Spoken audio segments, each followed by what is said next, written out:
pagi anak-anak. Puji syukur pada pagi hari ini kita kembali bisa bersama-sama mengikuti pembelajaran PPKN. Dan pagi hari ini kita akan masuk pada bab ketiga, yaitu tentang Kedaulatan Negara Kesatuan Republik Indonesia. Bapak berharap kalian menjaga kesehatan dalam kondisi pandemi COVID-19 yang belum usai. Kalian bisa jaga diri, jaga kesehatan, sehingga bisa terus mengikuti pembelajaran dengan baik. Anak-anakku yang terkasih, pagi ini materi kita tentang Kedaulatan Negara Kesatuan Republik Indonesia. Ini di pembelajaran di bab ketiga. Nanti Bapak akan masuk dalam materi yang pertama, karena bab 3 ini Bapak bagi dalam beberapa materi. Dan kesempatan pagi hari ini kita akan masuk dalam materi yang pertama. Materi yang pertama tujuannya ada dua.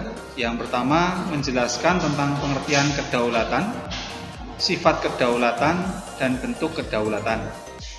Kemudian yang kedua menjelaskan tentang teori-teori kedaulatan. Baik, langsung saja kita akan masuk dalam pengertian kedaulatan.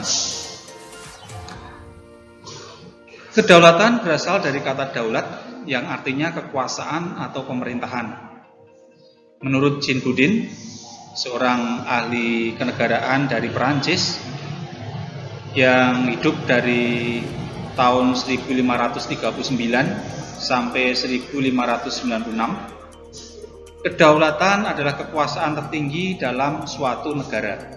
Sifat-sifat kedaulatan ada 4. Yang pertama, kedaulatan bersifat permanen, yaitu kedaulatan itu tetap ada selama negara berdiri. Yang kedua, kedaulatan bersifat asli, yaitu kedaulatan tidak berasal dari kekuasaan lain.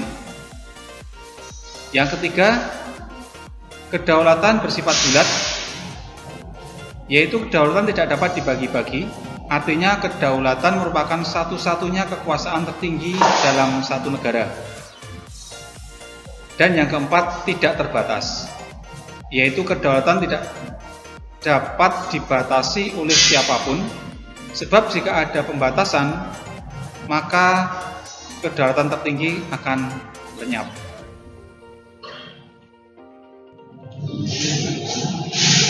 Yang berikutnya tentang bentuk kedaulatan. Kedaulatan dibedakan menjadi dua bentuk, yaitu kedaulatan ke dalam atau internal sovereignty. Artinya negara berhak mengatur kepentingan masyarakatnya sendiri atau bangsanya sendiri tanpa campur tangan negara lain. Yang kedua, kedaulatan keluar atau external sovereignty. Artinya negara berhak untuk mengadakan hubungan atau kerjasama dengan negara lain untuk kepentingan bangsa dan negara. Kemudian yang berikutnya yang D, macam-macam teori kedaulatan. Dalam teori kedaulatan itu ada 5 macam teori-teorinya. Apakah itu? Yang pertama, teori kedaulatan Tuhan. Teori ini mengajarkan bahwa raja atau penguasa mendapat kekuasaan yang tertinggi dari Tuhan. Kehendak Tuhan menjelma ke dalam diri raja. Oleh karena itu, kedaulatan suatu negara yang dilaksanakan oleh pemerintah negara juga berasal dari Tuhan. Penganut teori ini misalnya adalah Agustinus dan Thomas Aquinas. Negara yang menerapkan teori ini misalnya Jepang pada masa Kaisar Tenno Heika. Yang kedua, teori kedaulatan raja. Teori ini mengajarkan bahwa kedaulatan suatu negara terletak di tangan raja, karena raja merupakan penjelmaan dari kehendak dan bayangan Tuhan. Supaya negara kuat, raja harus memiliki kekuasaan yang kuat dan tidak terbatas. Rakyat harus menyerahkan hak-haknya kepada raja.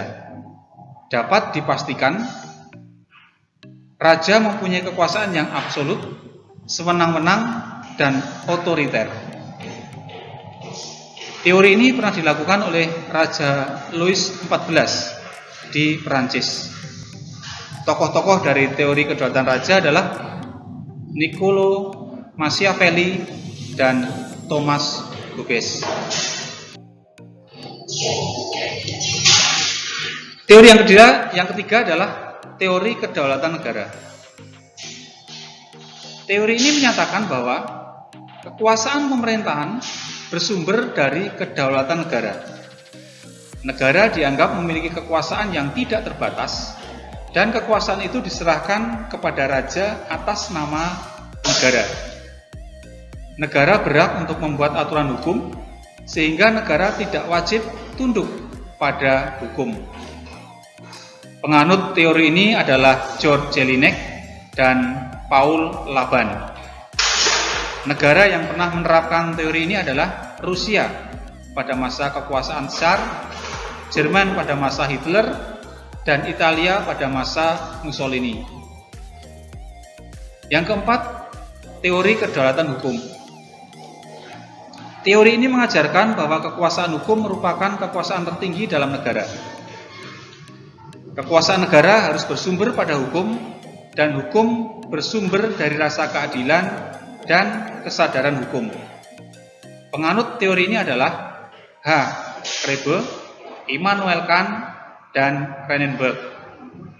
Negara Eropa dan Amerika sebagian besar menganut teori kedaulatan hukum.